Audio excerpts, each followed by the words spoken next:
Well, I was born in New Zealand. I grew up in New Zealand and I came to the United States. It's really under the best of circumstances. I had contacts in the United States. I was white, I spoke pretty good English, and my mother was actually born in the United States, so I didn't have any sort of legal barriers to coming here. And despite all of that, it really was emotionally wrenching. So I think I started studying the history of immigration to the United States in a way to contextualize my own experience. It was really quite open until 1882, and then you have Chinese exclusion, and that starts, from 1882 on, it started to have progressive kind of exclusions. In 1924, there's sort of a significant act which imposes quotas. So 1924 is another sort of milestone when immigration is significantly restricted. Being able to empathize with other people's suffering is really important. And that sounds a bit obvious. It sounds like you don't need to spend years doing research to tell people that. But I think it's something we constantly need to be reminded of. And I think that cultural differences sometimes make it hard to empathize with other groups. So I think, for example, in my research, I've found that there are different groups sort of deal with suffering in quite different ways. As a scholar and as an educator, I want to expose people to stories they're not familiar with. I try to hold back from sort of preaching to my student because I really do believe in the power of the stories.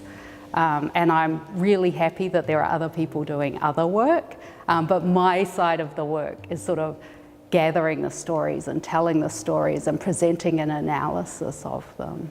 Rick Schaefer's refugee trilogy could be really useful for students. In my own teaching, I've seen how important images can be, and in this case, he has really powerfully sort of invoked a universal humanity using a sort of visual language that captures sort of the epic nature of suffering and transcends kind of race and religion and national differences. When I thought about this, that visual language is a particularly Western one, and today a lot of, I would say most refugees are coming from outside the Western tradition, which makes me wonder about this tension, right? This sort of supposedly universal ideals in juxtaposition with the sort of religious and national and racial boundaries that often have been really significant in determining who gets to be a refugee.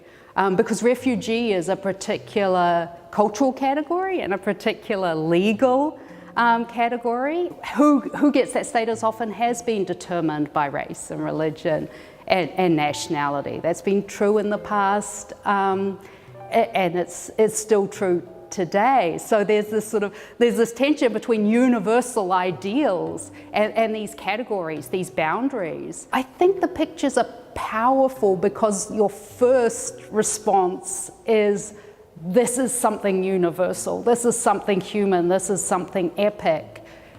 And then you sort of have to stop and think, how is it evoking universality? Who is left out?